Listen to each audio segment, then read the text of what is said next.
Jollywood. Tenali Raman கதைகள்.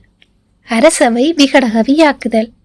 தெனாலிராமன் பல நாட்கள் விஜயநகரிலேயே தங்கி முயற்சித்தும் அரசரை காண இயலவில்லை. எப்படியாவது அரசரை பார்த்து விடுவது என்று முயற்சித்துக் கொண்டே அவ்வூரிலேயே தங்கியிருந்தான். தினமும் அரண்மனைக்கு போவதும் திரும்பி வருவதுமாக இருந்தான். அன்று கிருஷ்ணதேவராஜரின் அரண்மனை அமர்க்களப்பட்டு கொண்டிருந்தது. அறிஞர் பெருமக்களும் மற்றவர்களும் மண்டபத்தில் குழுமியிருந்தனர்.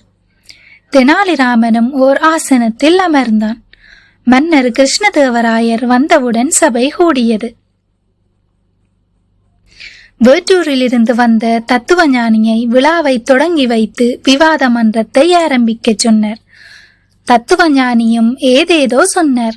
ஒருவருக்கும் ஒன்றும் விளங்கவில்லை. அவர் பேச்சின் இறுதியில் மாய தத்துவம் பற்றி நீண்ட நேரம் பேசினார். அதாவது நாம் கண்ணால் காண்பதும் மாயை, உண்பதும் மாயை என்று சொன்னார்.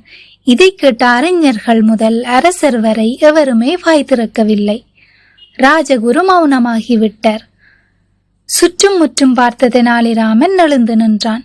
தத்துவ ஞானியை பார்த்து, ஐயா தத்துவ ஞானியாரே, ஏன் பிதற்றுகிறீர்?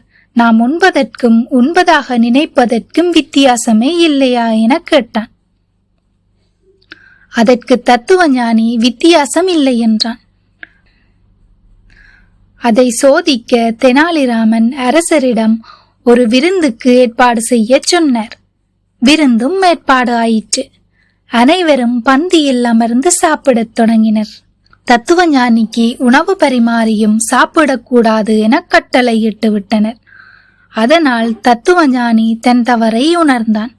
இதை பார்த்த அரசர் தெனாலிராமனின் திறமையை பாராட்டி பொன் பரிசளித்தது மட்டுமில்லாமல் அன்று முதல் அவரது அரசவை விகடகவியாக்கினர்.